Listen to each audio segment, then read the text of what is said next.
नमस्कार। आज हम फिल्म धुरंधर 2 की कहानी की उलझी हुई गुत्थियों को सुलझाने वाले हैं, एक एक करके, परत दर परत। तो सवाल ये उठता है कि आखिर कैसे कैसे एक हिंदुस्तानी जासूस पाकिस्तान का सबसे बड़ा गैंगस्टर बन बैठा। ये कहानी है एक ऐसे आदमी की जिसने अपने देश के लिए एक होनहार फौजी से एक खूंखार क्राइम लॉर्ड बनने तक का सफर तय किया। सोचिए जरा कितना खतरनाक रहा होगा ये रास्ता। तो हमारी कहानी का हीरो है जसकीरत सिंह रांगी, एक बहुत ही काबिल फौजी जिसके सामने एक शानदार भविष्य था। लेकिन फिर उसकी जिंदगी में एक ऐसी त्रासदी हुई जिसने सब कुछ हमेशा हमेशा के लिए बदल कर रख दिया। देखिए, सिर्फ 1 साल के अंदर जसकीरत की पूरी दुनिया तबाह हो गई। देश की सेवा करने का जो सपना था वो टूट गया और उसकी जगह ले ली बदले की आग ने। जब सिस्टम ने, पुलिस ने उसे इंसाफ नहीं दिया तो उसने इंसाफ अपने हाथों से करने की ठान ली। पूरे 12 लोग, सिर्फ अपने परिवार का बदला लेने के लिए उसने 12 लोगों की जान ले ली। और जाहिर है इस एक काम ने उसे सीधा पहुंचा दिया मौत की सजा के दरवाजे तक। लेकिन कहानी में ट्विस्ट यहीं से आता है। इसी खूनी बदले ने भारत के इंटेलिजेंस ब्यूरो की नजर उस पर डाल दी। अब सोचिए, जसकीरत मौत की सजा का इंतजार कर रहा है और उसके सामने एक डील रखी जाती है, या तो फांसी पर चढ़ जाओ या फिर देश के लिए एक अंडरकवर एजेंट बन जाओ। एक ऐसा मिशन जहां से जिंदा वापस आने की कोई गारंटी नहीं थी।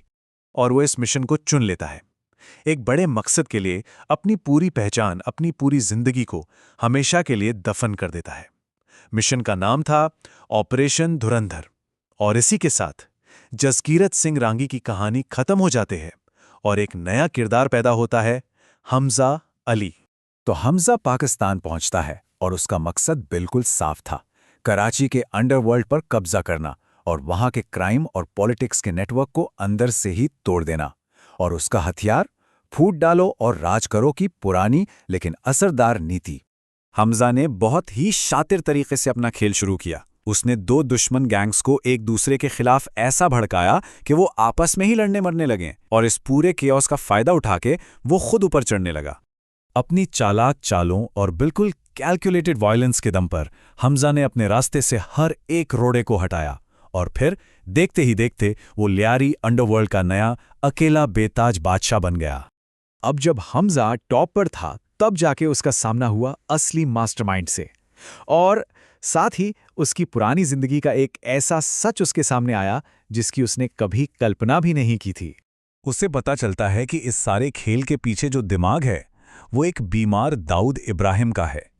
दाऊद चाहता था कि भारत में दंगे हों, अशांति फैले, और इसके लिए उसने हमजा को पंजाब में ड्रग्स पहुंचाने का काम सौंपा। और यही मिशन में एक बहुत बड़ा और पर्सनल ट्विस्ट आता है।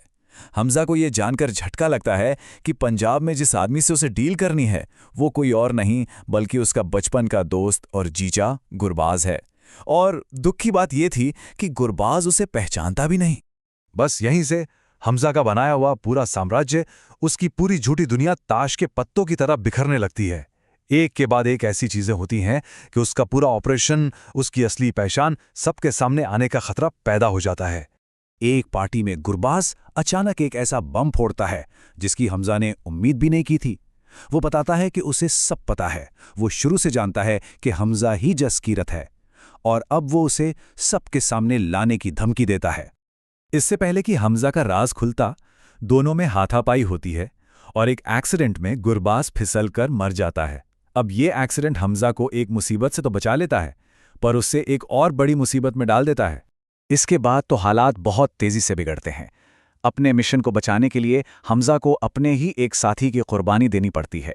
उसकी पत्नी को उसकी सच्चाई का पता चल जाता है, और इन सब के बीच पाकिस्तान की खुफिया एजेंसी ISI का फंदा उसके गले के और करीब आ जाता है।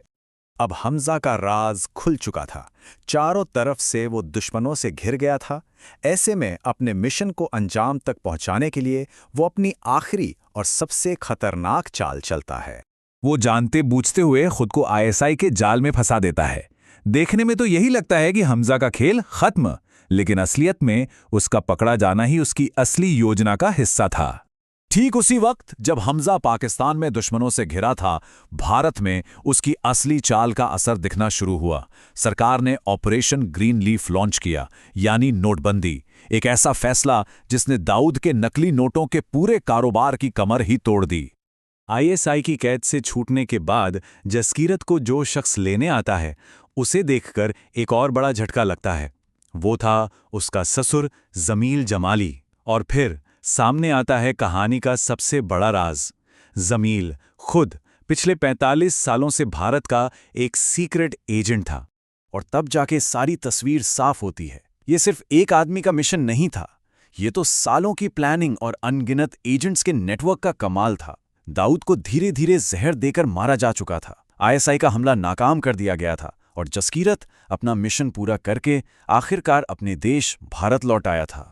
कहानी का अंत होता है जसकीरत के साथ, जो अपने पुराने घर के बाहर खड़ा है और हमारे लिए एक सवाल छोड़ जाता है। वो इंसान जो इतने सालों तक हमजा अली बन के जिया, क्या वो फिर कभी सच में जसकीरत बन पाएगा?